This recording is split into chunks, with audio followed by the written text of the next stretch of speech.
Cohen and Herbert Boyer इन 1972। अब recombinant DNA किस तरह से उन्होंने करा, तो उसके लिए what they took Salmonella टाइफीम्यूरियम।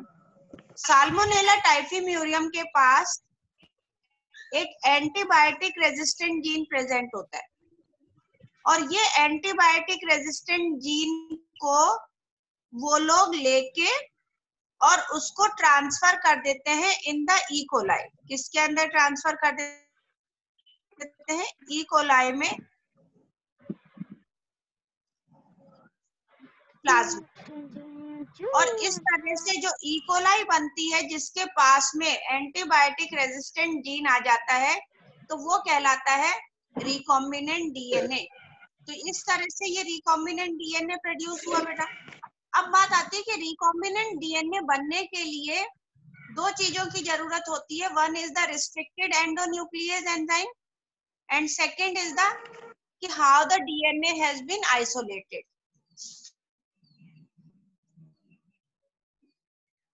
yesterday we did कि restricted जो न्यूक्लियस एंजाइम होते हैं 3 टाइप्स के होते हैं। One is exonuclease which can cause a cut at the corners and only in one template, यानी कहीं पे एक कॉर्नर से कट करता है 5 एंड से, और वो भी केवल एक ही टेम्पलेट में, दोनों टेम्पलेट में नहीं। Endonuclease can cause a cut in the middle, but बेटा सब म्यूट करो अपना, मोर की आवाज ज्यादा आ रही है। Endonuclease can cut in the middle of the DNA, लेकिन we are using restricted endonuclease enzyme for the recombinant DNA. क्यों?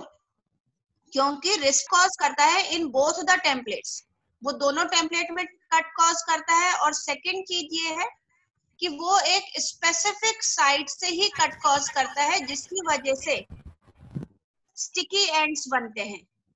क्या बनते हैं बेटा? Sticky ends. स्टिकी एंड्स का तो बेटा ये रिस्ट्रिक्टेड एंडोन्यूक्लियस एंजाइम बैक्टीरिया के पास अपना खुद का, they have their own defence mechanism against bacteriophage. Bacteriophage के अगेंस्ट उनके पास अपना डिफेंस मैकेनिज्म होता है। अब उनके पास डिफेंस मैकेनिज्म में क्या क्या चीज होती है बेटा? उनके पास डिफेंस मैकेनिज्म के लिए first is the methylase enzyme and second is the restricted endonuclease enzyme. अब वो क्या करते हैं बेटा? सबसे पहले मिथाइलेज से अपने जो डीएनए है उसके साथ में मिथाइल ग्रुप अटैच कर देते हैं। जब मिथाइल ग्रुप अटैच हो गया तो ये restricted endonuclease can cause a cut, तो वो इसके भी कट कॉज कर सकता था, इसके भी कट कॉज करता है।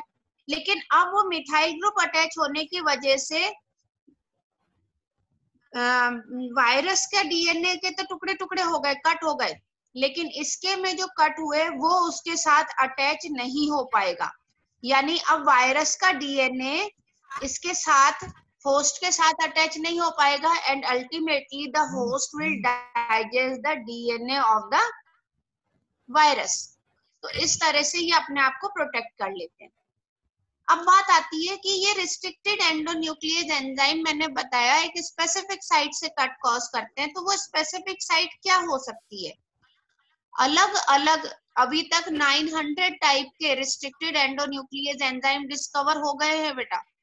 उन रिस्ट्रिक्टेड एंडोन्यूक्लियस एंजाइम में हम लोग एक कॉमन एंजाइम ले रहे हैं जो एनसीईआरटी बुक में दे रखा है, वही हम ले रहे हैं, E coli R1, eco R1। तो ये क्या करता है बेटा? ये केवल उस जगह पे कट कॉज करता है जहाँ पे केवल ये सीक्वेंस हो, GAATTC। तो इसका अपोजिट क्या हो जाएगा? GAATTC। तो ये एक तरह के कौन से वाले सीक्वेंस हो गए? ये एक तरह के पैलिंड्रोमिक सीक्वेंस हो गए। ये पैलिंड्रोमिक सीक्वेंस क्या है बेटा? आप छोटे थे जब, तो छोटी क्लासेस में आप करते थे 3 अक्षर का मेरा नाम उल्टा सीधा एक समान, 12 अक्षर का मेरा नाम उल्टा सीधा एक समान पढ़ कर खेलते थे ना बेटा। मलयालम हम बोलते थे, हमारे टाइम में तो एक और वर्ड हम बोलते थे डालडा, तो DALAD, डालडा तो नहीं, ये तो इंग्लिश का हो गया, डालडा हिंदी का डालडा, तो ये डालडा, यहाँ से भी डालडा। और तो ये पैलिंड्रोमिक सीक्वेंस होते हैं। ऐसे ही अगर अपन कहें madam is a palindromic sequence, अच्छे से MADAM, इसीलिए ना मैडम ना इस तरह से ली जाती ना उस तरह से, पढ़ के आओ तो क्या पढ़ के क्यों आए, और पढ़ के आओ नहीं पढ़ के नहीं पढ़ के आओ तो बोले पढ़ के क्यों नहीं आए, और पढ़ के आए तो बोले कि इतना सा कम क्यों पढ़ा। तो MA is the palindromic sequence.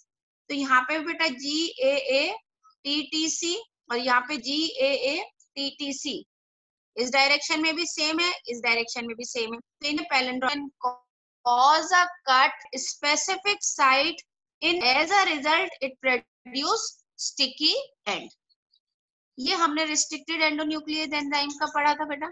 उसके बाद DNA भी जरूरी होता है, क्योंकि जब तक हमारे पास DNA आइसोलेटेड नहीं है, हम ना तो उसमें कट कॉज कर सकते ना उसको ट्रांसफर कर सकते ना। नहीं, जब आप स्टेन करते हो तो वो अंदर ही अंदर स्टेन होता है, आप उसको निकाल ही नहीं सकते कि मेम्ब्रेन से कवर्ड है। स्टेनिंग में तो सिंपली आपको क्या है कि दिखाई दे जाए। अब जैसे मान लो मैं घर में अपनी बालकनी में खड़ी हूँ और आप आपको तो अपने साथ तो नहीं ले जा सकते ना, जब तक मैं अपने रूम में अगर